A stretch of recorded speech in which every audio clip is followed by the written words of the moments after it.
Good morning and welcome to Coffee with Alain. It is Saturday, so we're going to be talking about a couple books this morning. Going to be talking about the newest Tom Clancy, a Jack Ryan Jr. novel, Flashpoint by Don Bentley. As most of you know, Tom Clancy died a number of years ago, but some different authors have carried on writing about the universe and characters that he created. And Don Bentley does a good job of making a fun, action-filled thriller with the characters that Tom Clancy created. This one focuses on Jack Ryan Jr. Normally in the spring, a Jack Ryan Jr. book comes out, and they still have a lot of the other characters. And then in December, they release a Tom Clancy book, Jack Ryan novel, that focuses more on Junior's father and still has a lot of the different characters. So we'll talk about that. And we're going to talk about What Would Walt Do by D.M. Miller, a person who worked on the construction of Walt Disney World. So we're going to talk about this a little bit. So those are the books coming up today because it's Book Saturday. And I think to enjoy life, we should enjoy reading, enjoy books. They're out there in paper form, digital form, audio form, all for us to enjoy and learn from and help our lives. But before I get to that, learned some sad news just about an hour ago, and that's that Jimmy Buffett passed away last night. Jimmy Buffett, one of my favorite singers and musicians. I got to see him live back in the 80s when I was stationed at Fort Bragg with the 82nd. A buddy of mine went over to Charlotte at the Carowinds Amusement Park, spent the day at the park doing rides and chasing girls, and got to go to the concert that evening with Jimmy Buffett. Just a really fun day. Wonderful concert. I mean, Jimmy Buffett has always put on fantastic shows. I've only seen him live once, but I've seen him on video of his live performances and different television appearances and so forth many times. He's always just a fun, energetic, lively person and entertainer with some great music throughout the years. And this is one of my favorite songs. I'm going to see if I can pull it up here. If I can do this. I want to share the screen.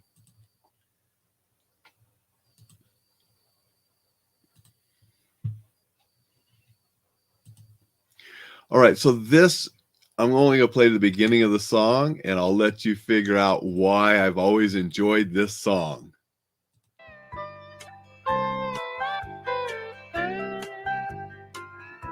I guess it all blew up in Missoula. There just was no other way. All right, did you catch that? That's a little bit of a Missoula reference in one of Jimmy Buffett's songs, the Miss You So Badly. Jimmy Buffett, from what I understand, performed in Missoula back like in the early 70s or mid 70s. And wound up in one of his songs mentioning Missoula. He did have the Montana connection.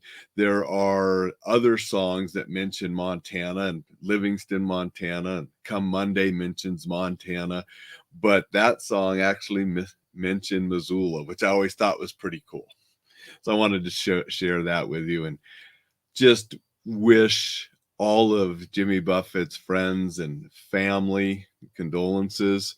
May Jimmy rest in peace, and may all the parrot heads around the world, celebrate in what he left us, which is a great legacy of music.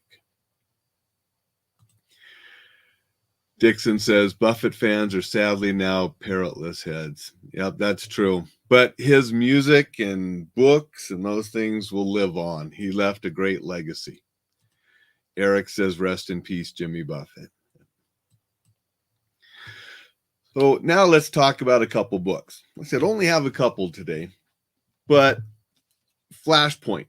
As I said earlier, it's a Jack Ryan Jr. novel, and this is a good, fast-paced, exciting, fun read. It has John Clark and Ding and a few other of the operators. Brings back the two special forces operators that were in the previous book, that they had that mission in Korea with Jack Ryan. So those guys are back. So you have some familiar faces. You know, we see that John Clark, even at his elderly age, is still one tough son of a gun.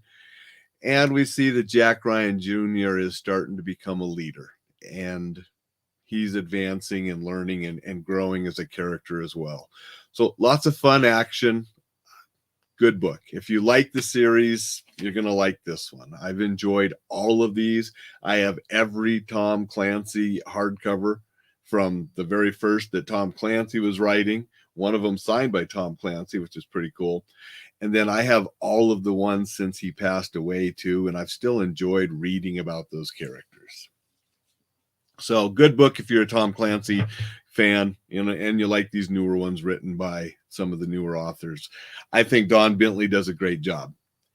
They're different than the original Tom Clancy's, of course, but I still think they're carrying on the stories and the traditions very well, and I do like Bentley. Jay says, great songs by Jimmy Buffett, and says good morning from him and Vicky. Yes, thanks for being here, Jay and Vicky. Glad to see you both. Next book on our list. We only have 2 this week. What Would Walt Do? This is a very short, easy little book. I picked it up. As you know, I study Walt Disney and like to know about Walt Disney. I found this book okay. There's not a lot about Walt. You know, Miller worked on the construction of Walt Disney World and so forth down there in Florida. And he tells some stories about, you know, more about him and his work and such, less about Walt.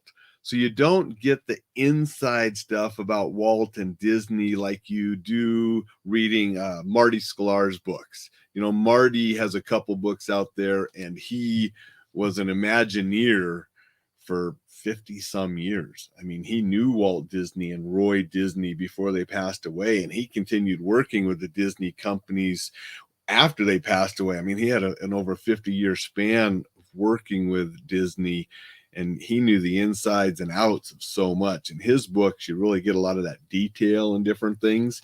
You don't get quite as much with Miller's. Again, it's a short book. You know, there was a passage or two, a tip or two in here that I thought, yeah, oh, that's cool. I didn't know that, and I like that, but definitely would not put it on the top of my list for books about Walt. If you're really wanting to know about Walt and about his philosophy and leadership and the imagination he had and the creativity he had and so forth, I thought with the title it would be a little bit more about that, and it's not.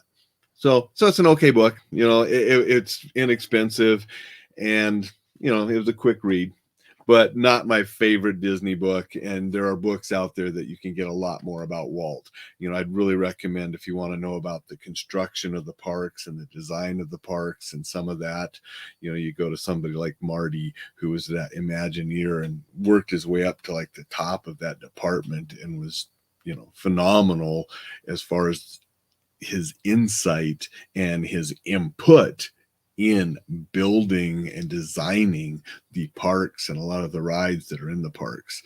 And so Marty's book's going to give you a lot more detail and insight into that than this book did. So those are the 2 books this morning. Again, you don't have to like Tom Clancy books. You don't have to be a Walt Disney fan. If you are, you can check out those books if you want, or you check out Marty's book if you want a better book about Disney stuff. I don't care if you read those or not. I care that you read. So if something I share makes you want to go pick up a book, whether it's one of the books I share or a different book, that's what matters. Get out and read. Kindle books, paper books, audio books, listen to them. Just get out and enjoy your reading. Enjoy the information and learn from them. That's what it's all about. Be sure to sign up for the newsletter. It's going out tomorrow. Want to make sure that you get signed up for it. You know, it seems like every week I get people that sign up late, and you know, I get emails, well, can I get last week's? And I usually, there's not that many of them. So, I mean, yeah, I'll forward them. If it got, where I was getting, 50, 60, 100 emails, then it might be tough to forward them, but I'm only getting a few, and that's fine. But a few people every week, saying, hey, can I get last week's? And I forward it on to them. But I wouldn't have to do that if you sign up now. Then you'll get them automatically on time. So go do that. And as we leave, everybody, and this is actually Jimmy's only top 10 song out of all the songs he wrote, and I love a lot of his songs. This was the only one that really got it big in the song that he's named for. And next time I'm in Vegas, I might go to the Margaritaville restaurant. I've been to a few of them around the country, and I probably will go next time just in honor of Jimmy. But everybody knows this song. If you don't know it, go look it up and listen. Jimmy was a great musician. Sad to see him go. May he rest in peace. May you have a spectacular Saturday.